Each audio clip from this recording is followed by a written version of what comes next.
కాకపోతే నా కోరిక ఒక్కటే, నువ్వు అసెంబ్లీకి రావాలి, అపోజిషన్లో కూర్చోవాలి, మేము చేసే మంచి పనులు చెప్తుంటే నువ్వు కుమిలి కుమిలి ఏడవాలి. అందుకే నేను అసెంబ్లీకి పిలుస్తున్నా. నువ్వు చేసిన ద్రోహం ఏందో, నువ్వు చేసిన అన్యాయం ఏందో, నువ్వు పాలమూరుకు మొత్తం ఎడారిగా మార్చిందేందో, నువ్వు కట్టకుట్ట వదిలిన పాలమూరు, రంగారెడ్డి, కల్వకుర్తి, భీమా, నెట్టంపాడు, కోయిల్ సాగర్ ఈ ప్రాజెక్టులన్నింటినీ పూర్తి చేసే బాధ్యత నేను తీసుకుంటా. తుమ్మిడిఎట్టి దగ్గర నుంచి నీళ్లు తీసుకొస్తా. రంగారెడ్డి జిల్లా వికారాబాద్, చేవెళ్ళ, తాండూరు, పరిగికి నీళ్ళు ఇచ్చే బాధ్యత నేను తీసుకుంటా. ఆంధ్రప్రదేశ్ ముఖ్యమంత్రి గారు కూడా విజ్ఞప్తి చేస్తున్నా. మీరు విఘ్నులు, మీరున్నప్పుడే మొదలుపెట్టారు కల్వకుర్తి. మీరు ముఖ్యమంత్రిగా ఉన్నప్పుడే ఈ జిల్లాల భీమా, నెట్టంపాడు, కోయిల్ సాగర్ ప్రాజెక్టులు వచ్చినాయి.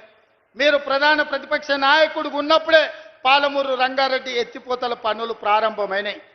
మరి మీరు ముఖ్యమంత్రిగా 10 ఏళ్ళు, ప్రతిపక్ష నాయకుడిగా 10 ఏళ్ళు ఉన్నప్పుడు మొదలుపెట్టిన ప్రాజెక్టులను మీరు అడ్డుకోవడం ఏ మేరకు న్యాయం?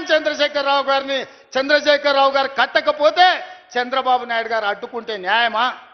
అందుకే చంద్రబాబు నాయుడు గారికి విజ్ఞప్తి చేస్తున్నా, మా పాలమూరు, రంగారెడ్డి ఎత్తిపోతలకు అడ్డం పడవద్దు, మా డిండి ప్రాజెక్టును అడ్డుకోవద్దు, మా కల్వకుర్తి, మా భీమా, మా నెట్టంపాడు, మా కోయిల్ సాగర్ మీరు అడ్డుకోవద్దు.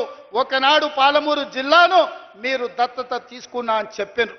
మీరు బాధ్యతగా ఉండండి, మమ్మల్ని బ్రతకనియండి, మా ప్రాజెక్టులు పూర్తి చేసుకోనివ్వండి. ఆనాడు ఉమ్మడి రాష్ట్రంలో శ్రీశైలం వెనకాల నుండి 4 టీఎంసీల నీళ్లు తీసుకెళ్లేది ఉంటే ఇవాళ 9.5 టీఎంసీలు నీళ్లు తీసుకెళ్లడానికి మీరు ప్రాజెక్టులు పెట్టుకున్నారు. అందుకే చంద్రబాబు నాయుడు గారికి విజ్ఞప్తి చేస్తున్నా, రాయలసీమ లిఫ్ట్ ఇరిగేషన్ 3 టీఎంసీలు రోజుకు తరలించే ప్రాజెక్టును మీరు రద్దు చేసి మీ ఉదారత్వం ప్రదర్శించండి.